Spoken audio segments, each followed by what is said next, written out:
ivadika eo amin'ny akon'ny fividianana ben'ny tanàna sy mpanolotsaina voan'olotsaintsika ny zomala sy tokosa indray isika manomboka eto ny vondrona ary naneho ny tsy fahakasitrahany ny valim-pividianana ben'ny tanàna ao amin'ny commune ambanivohitra Alasoro ny kandidany fikambanana Mahasoa Neny Julia sy ny kandidany Mapara Andriamatora Bary Thierry ho an'ireo kandida ireto dia ny bahan-toerana ny tsy fahatomombanana tao amin'ity commune ity ka nanomevahana ny kandida iray izany.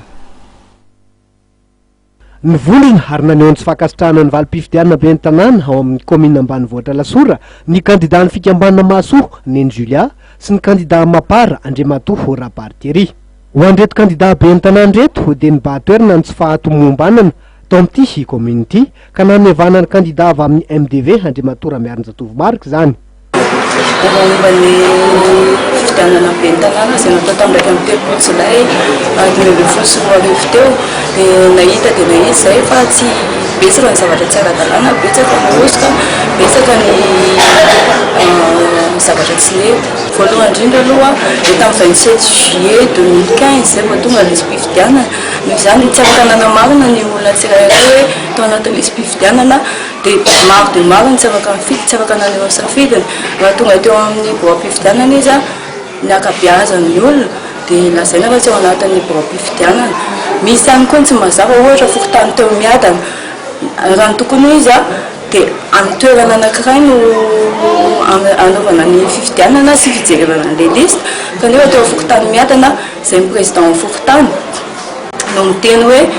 ato aloha mila mandeha ato amin'ny fokontany aloha ao amin'ilay fokontany amin'io maizimaizy na ndido mikatokatona dia teneninao izay olona tonga mifidy hoe numéro zao numéro 4 raha fidina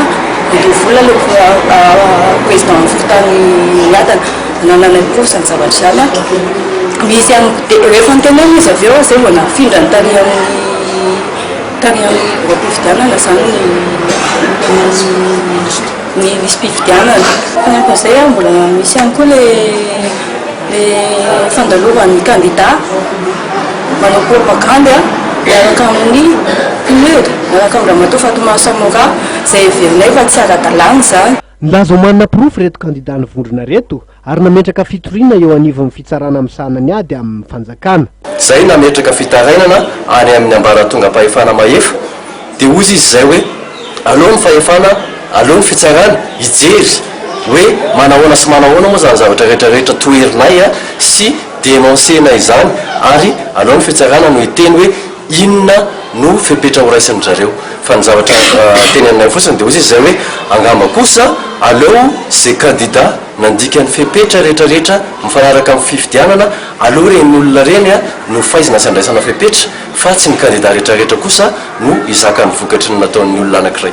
Nanamafy ny zavatra hatsikariny teny amin'ny boram-pifidianana nandritra ny 1 amby 30 jolay lasa teo ireo délégué ny kandida rotonta.